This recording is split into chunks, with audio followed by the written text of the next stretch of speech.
దేవుడు మనిషితో పాటు గాడిదకి, కుక్కకి, కోతికి 40 ఏళ్ళు ఆయుషిపోయినకి రెడీ అయిపోయాడు. అప్పుడు కుక్క, దేవుడా దేవుడా అసలే కుక్క బతుకు, రోడ్డు మీద తన్నులు తినుకుంటా బతకాలే, 40 ఏళ్ళు వద్దు, 20 ఏళ్ళు వాపస్ తీసుకో చాలు అన్నది. అప్పుడు దేవుడు ఓకే చేసిండు, కుక్క థ్యాంక్స్ చెప్పి. మరి గాడిద సేమ్ టు సేమ్, దేవుడా దేవుడా మూటలు మోసే గాడిద బతుకు 40 ఏళ్ళు అవసరమా అన్నది. 20 ఏళ్ళు వాపస్ తీసుకో అన్నది. దానికి దేవుడు ఓకే చేసిండు, గాడిద థ్యాంక్స్ చెప్పి. ఎంబడే కోతి, ఓ మై గాడ్ చెట్ల మీద పుట్ల మీద 40 ఏళ్ళు కోతి బతుకు నాకెందుకు, 20 ఏళ్ళు చాలు అన్నది. దానికి దేవుడు ఓకే చేసిండు, కోతి కూడా థ్యాంక్స్ చెప్పి. ఇక ఈ మనిషిగాడు ఉన్నాడు కదా, నువ్వు ఇచ్చిన ఈ 40 ఏళ్ళు ఏం సరిపోతాయి, దేవుడా నా కూటా పెంచని కాళ్ళు విసుకుడు మొదలు పెట్టిండు. ఈ కాళ్ళు విసుకుడు తట్టుకోలేక దేవుడు ఏం చేసిండు, గాడిద 20 ఏళ్ళు, కుక్క 20 ఏళ్ళు, కోతి 20 ఏళ్ళు, మొత్తం 60 ఏళ్ళు, 100 ఏళ్ళు పోసి మనిషిని భూమి మీద దించిండు. అప్పుడు మనిషి థ్యాంక్స్ చెప్పిండు. 40 ఏళ్ళు మనిషి లెక్కనే బతికిండు.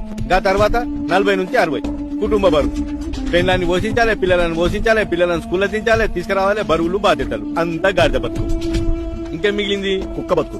గాడిద లెక్క కష్టపడి సంపాదించిన ఆస్తులకి కుక్క లెక్క కాపలాగాయాల్సి వచ్చింది. కొడుకులు, కోడన్లు, మన్మలు, మన్మరాన్లు దావత్తులకు పోతే ఇంటికి కుక్క లెక్క కాపలాగాయాలి. వాళ్ళు పెడితే బుక్కడి తినాలి, లేకపోతే పస్తులు వండాలి. కుక్క బతికి ఇట్లా అయిపోయిందా, ఇంకా మిగిలింది కోతి. 80 నుంచి 100. కన్ను కనబడక, చెవులు వినబడక, ముడతల తోలు, బిత్తర చూపులు, చెంపలు లొట్టలు పోయి, నడుము వంగిపోయి, ఏ ఇంట్లోకి ఎవడొచ్చిండో తెలియదు, ఎవడు పోయిండో తెలియదు, ఏమి పీకలేక ముచ్చు ముఖం వేసుకొని 100 ఏళ్ళకి రావాలి.